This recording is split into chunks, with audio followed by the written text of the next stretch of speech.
ఈ యొక్క ఉపాధ్యాయులకు వారి ప్రధానమైన హక్కుని కోల్పోయే పరిస్థితిని తీసుకొచ్చినటువంటి మీకు మేము ఒకటే డిమాండ్ చేస్తున్నాం. ఎన్నికల్లో ఇచ్చిన హామీ నెరవేరుస్తారా లేదా అని అడుగుతున్నా. అయ్యా నారా లోకేష్ గారు, విద్యాశాఖ అధికారి, మీరు మంత్రి అయి ఉన్నారు. ఆ రోజు ఇచ్చిన మాట ప్రకారం వీళ్ళందరినీ కూడా ఉపాధ్యాయుల్ని 22 PSC ప్రకారం ఎలిజిబుల్ చేసి వాళ్ళ జీతాలని చెల్లించాలని కాంగ్రెస్ పార్టీ నుండి డిమాండ్ చేయడం జరుగుతుంది. అదేవిధంగా గౌరవ రాష్ట్ర ముఖ్యమంత్రి చంద్రబాబు నాయుడు గారు ఏజెన్సీ ప్రాంత ప్రజానికానికి కానీ ఎటువంటి హాని తొలగిస్తే వస్తే నేనే ముందుంటాను, మీ సమస్య పరిష్కరిస్తానని చెప్పిన రాష్ట్ర ముఖ్యమంత్రి గారు ఎక్కడున్నా దిగి రావాల్సిందని ఇలా కాంగ్రెస్ పార్టీ నుండి ఈ యొక్క ఉపాధ్యాయ నిరాహార దీక్షలో 24వ రోజు చేరుకొని ఈ రోజు వరకు నిమ్మకు నీరెత్తిలాగా ఉన్నారు సార్. మీరు ఇచ్చిన మాటని మర్చిపోకుండా, మాట తప్పిపోకుండా వచ్చి ఈ యొక్క కార్యక్రమాన్ని విజయవంతం చేయండి. మీరు ఇచ్చిన మాటని నిలబెట్టుకోండి.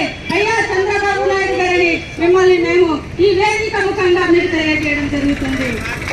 అదేవిధంగా ఏజెన్సీ ప్రాంత సమస్యలంటే, ఏజెన్సీ ప్రాంతం అంటే, ఏజెన్సీ ప్రాంత మహిళలంటే, ఉపాధ్యాయులంటే, ప్రదేశం అంటే మాకు ఎన్నుముక్క లాంటిది, కంచెకోట లాంటిది. ఏ యొక్క గిరిజన మహిళకు కానీ, గిరిజన ఉపాధ్యాయులు కానీ, విద్యార్థులకు కానీ ఎటువంటి భంగం కలిగినా నాకు చాలా బాధాకరమని చెప్పినటువంటి గౌరవ రాష్ట్ర ఉప ముఖ్యమంత్రి పవన్ కళ్యాణ్ గారికి వేదిక మీద నేను ప్రశ్నిస్తున్నాను. అయ్యా పదే పదే గిరిజనులు అంటే నాకు చాలా ప్రేమ, ఆప్యాయత అన్నావు. ఈవేళ ఎక్కడ ఉంది నీ ప్రేమ, ఆప్యాయత? అదే ఇప్పుడు చూపించు అని నేను అడుగుతున్నాను. గిరిజనులు ఈ వర్షంలో, ఈ చలిలో తిండి తిప్పలు లేకుండా ఇవేళ ఐటీడీఏ ప్రకటన ముందు కూర్చుంటే చీమ కుట్టినట్టు ఐటీడీఏ అధికారులకు లేదు, మీకు లేదా? ఇన్ని వేల సంఖ్యలో మీకు వినతి పత్రాలు అందిస్తుంటే వినతులు తీసుకోవడమేనా, చించి పడేయడమేనా, లేదా పక్కన పడేస్తున్నారా అని ప్రశ్నిస్తున్నా. ఆ వినతికి పరిష్కారం ఇస్తారా లేదా, లేకపోతే మిమ్మల్ని ముట్టడి చేయమంటారా అని వేదిక ద్వారా తెలియజేస్తున్నాను సార్.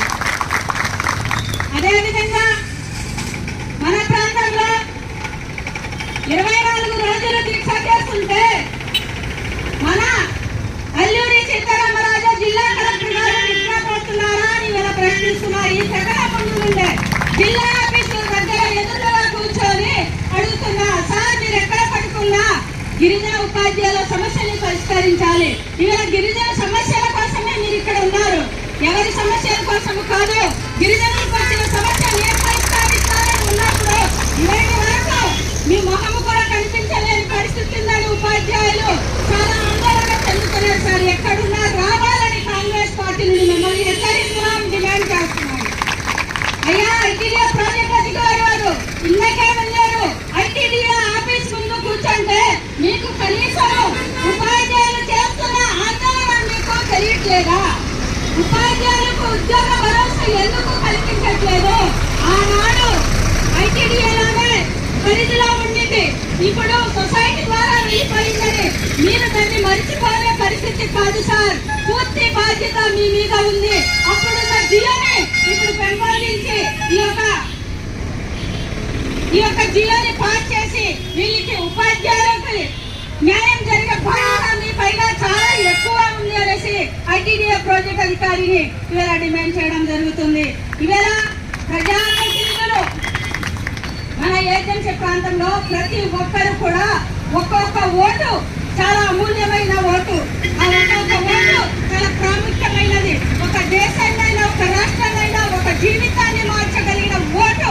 ఎంతో కష్టపడి ఉపాధ్యాయులందరూ కూడా మీకోసం ప్రాణత్యాగం చేసి ఎన్నో ఇబ్బందులు పడి మీకు ఓటేసి గెలిపిస్తే స్థానిక ప్రజాప్రతినిధులు ఎవరు కూడా తొంగి చూడలేదు అంటే ఎంత బాధాకరమైన విషయమో ఒకసారి ఆలోచన చేయాలి. ఓటు కావాలి తప్ప ప్రజా సమస్య అవసరం లేదా? ఓటు కావాలి తప్ప విద్యా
ఇవాళ ఏసీ బస్సులో తిరగడం కాదు, మా కోసమే మీకు గిరిజన సంక్షేమ మంత్రి, ఎంపీలు, ఎమ్మెల్యేలు ఇచ్చారు, మీకోసం కాదు అని ఇవాళ మేము ప్రశ్నిస్తున్నాం. ఇవాళ పడుకోనుంటే పని చేయదు, ప్రజా సమస్యలు పరిష్కరించడానికి ఇవాళ మీరున్నారు. ఎక్కడున్నా కదిలి రావాల్సిందని కాంగ్రెస్ పార్టీ నుండి డిమాండ్ చేయడం జరుగుతుంది. మా కోసమే మీకు జీతాలు ఇస్తున్నారు, మా కోసమే మీకు బస్సులు వేస్తున్నారు, ఏసీ. చాలా సున్నితమైనది. ఈ పోరాటానికి సంఘీభావం కాంగ్రెస్ పార్టీ సంపూర్ణ మద్దతు ప్రకటిస్తుంది. ఇందులో భాగంగానే మీకు ఎవరైతే షోకాజ్ నోటీసు జారీ చేస్తున్నారో ఆ షోకాజ్ నోటీసు దగ్ధం చేసే కార్యక్రమం చేపడదామనేది నేను షోకాజ్ నోటీసు జారీ చేయడానికి ఎవరాలు, ఏ అధికారంతో మీకు షోకాజ్ నోటీసు జారీ చేశారని ప్రిన్సిపాల్ని మేము అడుగుతున్నాం కాంగ్రెస్ పార్టీ నుండి. ఎవరిచ్చారు అధికారం? షోకాజ్ నోటీస్ జారీ చేయడానికి ఎవరిచ్చారు? ఎస్సీ ఎస్టీ అట్రాసిటీ కేసు పెట్టడానికి కూడా మనకు హక్కు ఉంది. షోకాజ్ నోటీస్ బనాయించడానికి ఎవరాలు అని అడుగుతున్నాం మేము కాంగ్రెస్ పార్టీ నుండి. ఇప్పుడే షోకాజ్ నోటీస్ ని ఇక్కడే ఈ రోడ్లోనే మనం దగ్ధం చేసే కార్యక్రమం చేపట్టాలి. కూటమి రాష్ట్ర ప్రభుత్వానికి కళ్ళు తెరవాలి. ఏ విధంగా షోకాజ్ నోటీస్ ఇచ్చిస్తాం మన గిరిజన బిడ్డలు, గిరిజన టీచర్స్ అంటే చిన్న చూపా అని మేము అడుగుతున్నాం. గిరిజన విద్యార్థులు ఎంత చిన్న చూపా అని అడుగుతున్నాం. 24 రోజులలో శిక్ష చేస్తుంటే కూటమి నాయకులు ఏం చేస్తున్నారు? ఇక్కడ వాళ్ళ బిడ్డలు లేదా గిరిజన గురుకులలో చదువుకోవట్లేదా? వాళ్ళ బిడ్డలు గురుకుల పాఠశాలలో టీచర్గా లేదా? మేము ప్రశ్నిస్తున్నాం కాంగ్రెస్ పార్టీ నుండి. ఎలక్షన్ టైంలో ఇచ్చిన హామీ నెరవేర్చాలి. గిరిజన గురుకుల విద్యార్థులకు కాంట్రాక్ట్ ఉపాధ్యాయులుగా వాళ్ళని మేము అధికారంలో వస్తే సిఆర్టీలుగా పరిగణిస్తామనేసి హామీ ఇచ్చిన గౌరవ గిరిజన సంక్షేమ మంత్రి వారిలో గుమ్మాడి సంధ్యారాణి గారు ఇప్పుడు ఎందుకు మాట తప్పుతున్నారు? పవన్ కళ్యాణ్ గారు ఎందుకు మాట తప్పుతున్నారు? లోకేష్ గారు ఎందుకు మాట తప్పుతున్నారు? చంద్రబాబు నాయుడు ముఖ్యమంత్రి గారు గౌరవ ఎందుకు మాట తప్పుతున్నారు? గిరిజనులు అంటే అంత చిన్న చూపా? మీకు చేత కావట్లేదని అర్థం. ఇక్కడ కూటమి రాష్ట్ర ప్రభుత్వానికి రాష్ట్రంలో ఉన్నటువంటి 3 పార్టీలు కూటమి రాష్ట్ర ప్రభుత్వము మీరు ఇక్కడ ఇచ్చిన హామీ నెరవేర్చకపోతే ఎవరు చేస్తారు? ఎవరు చేస్తారు? రాష్ట్ర గవర్నర్ గారు చేయాలి. ఇప్పుడు స్పందించాలి. రాష్ట్ర గవర్నర్ గారికి మా అధినాయకురాలు శర్మిలారెడ్డి గారి ద్వారా గవర్నర్ గారిని మీ తరఫున మేము కలిసి న్యాయం కోసం కోరుతామని షోకాజ్ నోటీస్ ఇచ్చారంటే ఇది ఫెయిల్ అయింది సర్కార్. కూటమి సర్కార్ ఫెయిల్ అయిపోయింది. గిరిజనులకు ఏం చేయలేము అంటే గిరిజనులు చిన్న చూపా? గిరిజనులు అంటే అంత అలుసా? గిరిజనులు ఓట్లు గెలిచిన నాయకులు ఎక్కడా? గిరిజన ఓట్లతో గెలిచిన నాయకుడు ఎక్కడ పడుకున్నారు? ఎంపీలు ఎక్కడా? ఎమ్మెల్యేలు ఎక్కడ అని అడుగుతున్నాం. మేము కాంగ్రెస్ పార్టీ నుండి అడుగుతున్నాం. మా కాంగ్రెస్ ప్రభుత్వం ఉన్నప్పుడు ఇందిరాగాంధీ గారి హయాం నుండి కూడా గిరిజన బిడ్డలకి అన్ని సంక్షేమ పథకాలు, అన్ని రకాల హక్కుల చట్టాలు కల్పించింది. ఇదే గౌరవ ముఖ్యమంత్రి గారు 2002 సంవత్సరం విద్యా వాలంటీర్లు అనే పదం తీసుకొచ్చేది గుర్తుందో లేదా అన్నారు? ఇదే ముఖ్యమంత్రి గారే తీసుకొచ్చే విద్యా వాలంటీర్లు అవుట్ సోర్సింగ్ విధానం తీసుకొచ్చింది ఈ ముఖ్యమంత్రి గారే. ఇదే ముఖ్యమంత్రి గారు అవుట్ సోర్సింగ్ రద్దు చేస్తాను, కాంట్రాక్ట్ వ్యవస్థను నేను పునరుద్ధరిస్తానని మాట ఇచ్చి ఇప్పుడు ఎందుకు మాట తప్పుతున్నారు? ఎన్నికల్లో ఇచ్చిన మాట అమలు చేయాలి. తప్పకుండా ఇచ్చిన మాట అమలు చేయాలి. జియో నంబర్ 3 బహిరంగ వేలాది మందిలో వచ్చి ఓట్ల కోసం, అధికారం కోసం జియో నంబర్ 3 మేము అధికారంలో వస్తే చట్టబద్ధత కల్పిస్తామన్నారు. నేటికి దాన్ని ఊసెత్తట్లేదు. అంటే గిరిజనుల మీద ఎంత వివక్ష! కేంద్ర రాష్ట్ర ప్రభుత్వాలు ఆడుతున్న నాటకాలు ఇది. ఎస్సీ గురుకులంలో, బీసీ గురుకులంలో అవుట్సోర్సింగ్ విధానం లేదు. గిరిజన గురుకులంలో అవుట్సోర్సింగ్ విధానం ఏంటిది? ఎందువలన? ఏం జరుగుతుంది ఇక్కడ? గిరిజనులకి ఏం చేయబోతున్నారు ప్రణాళిక? మంచి ప్రభుత్వం అని మంచిగా ముంచడానికి చూస్తున్నారు. వీళ్ళు మనల్ని అందరినీ ముంచడానికి చూస్తున్నారు. మీరు బాగా చదువుకున్నారు, మీరు అన్ని సెలెక్ట్ అయ్యారు, అను మంచిగానే ముంచుతూ 1200 పోస్టులు డిఎస్ లో కలిపితే మీరు అమ్మకి ఇంటికి వెళ్ళిపోండి అని అర్థమా? మీరు బాగా చదువుతున్నారు, బాగా రిజల్ట్ వస్తుంది, కానీ మీరు పనికిరారు, ఇంటికి వెళ్ళిపోండి అని 1200 పోస్టులు డిఎస్లు కలుపుతున్నారా? ఇది చాలా దుర్మార్గమైన పద్ధతి. కూటమి ప్రభుత్వం ఇప్పటికైనా స్పందించాలి. గిరిజన విద్యార్థులకు 24 రోజుల నుండి వాళ్ళకి మెదడు పనిచేయట్లేదు, ఏం చదవాలి, ఏం చేయాలనేది తక్షణమే స్పందించాలి. లేని ఎడల ఉధృతంగా తల్లిదండ్రులతో, విద్యార్థి సంఘాలతో, ప్రజా సంఘాలతో, ఉపాధ్యాయుల సంఘాలతో కూటమి రాష్ట్ర ప్రభుత్వానికి గుణపట్టం చేయడానికి గిరిజన ఉపాధ్యాయుల సంఘం తరఫున, గిరిజనుల తరఫున మేము ప్రత్యక్షంగా పరోక్షంగా పోరాటం చేయడానికి మేము సిద్ధంగా ఉన్నామని ఈ వేదిక ద్వారా కూటమి రాష్ట్ర ప్రభుత్వానికి కాంగ్రెస్ పార్టీ ద్వారా డిమాండ్ చేస్తున్నాం. ఇక్కడ ఉన్నట్టు సుమారు 6 ఐఏఎస్ ఆఫీసర్లు ఉన్నారు. 6 ఐఏఎస్ ఆఫీసర్లు ఉన్నారు. దేనికి, ఎందుకున్నారు?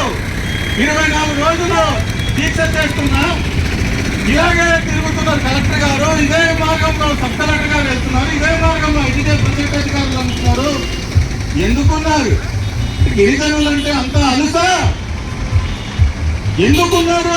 ఐఏఎస్ అంటే ఐఏఎస్ అధికారులు ఎందుకున్నారని అడుగుతున్నాం మేము. 24 రోజుల నుండి దీక్ష చేస్తుంటే కనీసం దీక్షలో స్పందించకపోగా గిరిజన గురుకులాల్లో విద్యార్థుల భవిష్యత్ ప్రశ్నార్థకంగా మారింది. ఆఫ్టర్ ఎగ్జామ్స్ స్టార్ట్ అయింది. ఏం చేయాలి దిక్కుచోస్తున్న స్థితిలో ఉన్నారు. 10th క్లాస్ ఇంటర్మీడియట్ విద్యార్థుల పరిస్థితి చాలా ఆలోచనగా మారింది. ఇంత దారుణం జరుగుతుంటే ఇక్కడ ఐటీడీఎఫ్ఓ కానీ కలెక్టర్ గారిని చీమ కుట్టినట్టు లేదు.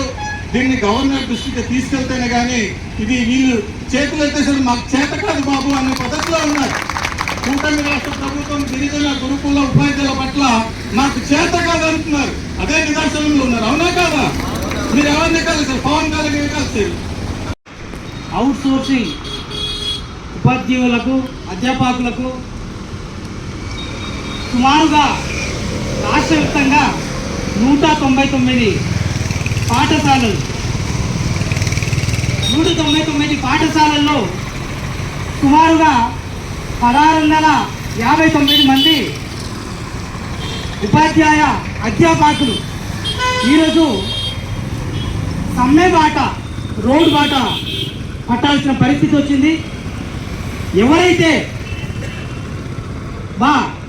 గురుకుల అవుట్ సోర్సింగ్ ఉపాధ్యాయ అధ్యాపకులు వివిధ చోట్ల ఈ నిరాహార దీక్ష చేస్తున్నారో ప్రతి ఒక్కరికి మా యువజన కాంగ్రెస్ తరఫున ప్రత్యేక ధన్యవాదాలు తెలియజేసుకుంటూ ఈ నిరాహార దీక్షకు మా యువజన కాంగ్రెస్ నుంచి సంపూర్ణ మద్దతును ప్రకటిస్తున్నాం. ఈ సందర్భంగా ఈ రాష్ట్ర ప్రభుత్వానికి ఈ 5వ షెడ్యూల్ అధికారులకు ప్రతి ఒక్కరికి మా యువజన కాంగ్రెస్ నుంచి సూటిగా కొన్ని ప్రశ్నించదలుచుకుంటున్నాం. ఏంటంటే గురుకుల ఉపాధ్యాయులు, అవుట్ సోర్సింగ్ అధ్యాపకులు కేవలం ట్రైబల్ వెల్ఫేర్ పరిధిలోనే ఎందుకు అవుట్ సోర్సింగ్ విధానాన్ని ప్రవేశపెట్టారు? బీసీ వెల్ఫేర్లో కానీ, ఎస్సీ వెల్ఫేర్లో కానీ ఈ అవుట్ సోర్సింగ్ విధానం కాకుండా ప్రవేశపెట్టకుండా కేవలం గిరిజన ట్రైబల్ వెల్ఫేర్లోనే ఈ అవుట్ సోర్సింగ్ విధానం అనేది ప్రవేశపెట్టడం చాలా బాధాకరమైన విషయం. ఇది కేవలం గిరిజన విద్యార్థుల పైన కానీ, గిరిజన ప్రజల పైన కానీ, గిరిజన ఉపాధ్యాయులు అధ్యాపకుల పైన చిన్న చూపు మాత్రమే అని మేము భావిస్తున్నాం. కాబట్టి ఖచ్చితంగా ఏదైతే ఈ గురుకుల ఉపాధ్యాయ రిక్రూట్మెంట్ ప్రక్రియలో అవుట్ సోర్సింగ్ విధానం ఉందో దీన్ని తక్షణమే రద్దు చేసి ఖచ్చితంగా ఖచ్చితంగా 22వ పిఆర్సీ ద్వారా జీతభత్యాలు చెల్లించి ఖచ్చితంగా సిఆర్టీగా ప్రమోట్ చేయాలని మా యువజన కాంగ్రెస్ నుంచి ఈరోజు డిమాండ్ చేయడం జరుగుతుంది. అలాగే ఈ గురుకుల పాఠశాలల్లో ఉన్నటువంటి ప్రిన్సిపాల్స్ వాళ్ళందరూ కూడా గిరిజనులు కాకుండా వేరే కమ్యూనిటీస్ రావడం, వాళ్ళకి మాత్రం పర్మనెంట్ ఉద్యోగాలు ఇచ్చి వాళ్ళకి మాత్రం సమాన పనికి సమాన వేతనం చెల్లించి ఈరోజు గిరిజనులకు మాత్రం రోడ్లలో వదిలేసే పరిస్థితి వస్తుంది. ఇంత జరుగుతుందా ఈ అవుట్ సోర్సింగ్ విధానం, ఇటువంటి వివక్షతతో కూడుకున్నటువంటి ఈ అవుట్ సోర్సింగ్ విధానం ప్రవేశపెట్టింది ఆనాడు 2002లో ఈ టీడీపీ ప్రభుత్వమే. ఈ టీడీపీ ప్రభుత్వంలో ముఖ్యమంత్రిగా ఉన్నటువంటి గౌరవ ముఖ్యమంత్రి నారా చంద్రబాబు నాయుడు గారికి మేము యువజన కాంగ్రెస్ నుంచి ఒకటే ప్రశ్నిస్తున్నాం. ఈ సమస్యను మొదలుపెట్టింది మీరు, ఈ సమస్యని పరిష్కరించాల్సింది మీరే అని ఈ సభాముఖంగా తెలియజేస్తున్నాం. ఎందుకు అంటే బీసీల పట్ల, ఎస్సీల పట్ల ఉన్నటువంటి ప్రేమ గిరిజనుల పట్ల, గిరిజన ఉపాధ్యాయుల పట్ల మీకు ఎందుకు లేదని ఈ సభాముఖంగా తెలియజేస్తున్నాం. ఖచ్చితంగా ఏదైతే మీరు ఈ సమస్యను ఆనాడు మొదలుపెట్టినందుకే ఈరోజు 24 రోజులుగా సమ్మెబాట పడుతూ ఈరోజు రోడ్డు మీద ఉపాధ్యాయులు పడిపోయిన పరిస్థితి వచ్చింది. సుమారుగా 199 పాఠశాలల్లో సుమారుగా 80,000 మంది విద్యార్థులు ఈరోజు బోధనకు దూరమయ్యే పరిస్థితి ఏర్పడిందని ఈ సందర్భంగా తెలియజేసుకుంటున్నాం. కావున ఖచ్చితంగా ఈ ప్రాంత ఐటీడీఏ ప్రాజెక్ట్ అధికారి వారు అలాగే జిల్లా కలెక్టర్ వారు ఖచ్చితంగా స్పందించాలి. గిరిజనుల పట్ల మీ మొండి వైఖరం విడనాడి గిరిజన ప్రజలు, గిరిజన విద్యార్థులు, గిరిజన తల్లిదండ్రులు పడుతున్నటువంటి ఈ బాధను తక్షణమే పరిగణలోకి తీసుకొని గిరిజన ఉపాధ్యాయులు చేస్తున్నటువంటి ఈ న్యాయ డిమాండ్లకు తప్పకుండా మీ తరఫున చేయగలిగినటువంటి కార్యక్రమాన్ని భరోసాన్ని మీరు ఈ వేదికపై వచ్చి మాట్లాడాల్సిందిగా ఈ సందర్భంగా మీకు తెలియజేయడం జరుగుతుంది. అలాగే మా యువజన కాంగ్రెస్ తరఫు నుంచి గురుకుల ఉపాధ్యాయులకు మేము ఒకటే భరోసా కల్పిస్తున్నాం. ఈ గిరిజన ప్రాంతంలో ఉద్యమాలు, పోరాటాలు కొత్త కాదు. ఎన్నో పోరాటాలు 2027 కాలంలో భారత స్వతంత్రం రాక మునుపు మొట్టమొదటి ఉద్యమం ఈ తూర్పు కనుమల ఈ గిరిజన ప్రాంతం నుంచి మొదలైతే ఖచ్చితంగా ఈ సమస్యను పరిష్కరించకపోతే ఉన్నతమైనటువంటి కార్యాచరణతో ఈ రాష్ట్ర ప్రభుత్వంపై ఒత్తిడిని తీసుకురావడానికి మా యువజన కాంగ్రెస్ పార్టీ నుంచి ఖచ్చితంగా మేము మద్దతునిస్తాం. ఎటువంటి పోరాటానికైనా, ఎటువంటి ఉద్యమానికైనా మేము తోడుగా నిలుస్తామని ఈ సభాముఖంగా తెలియజేయడం జరుగుతుంది. అలాగే ఈ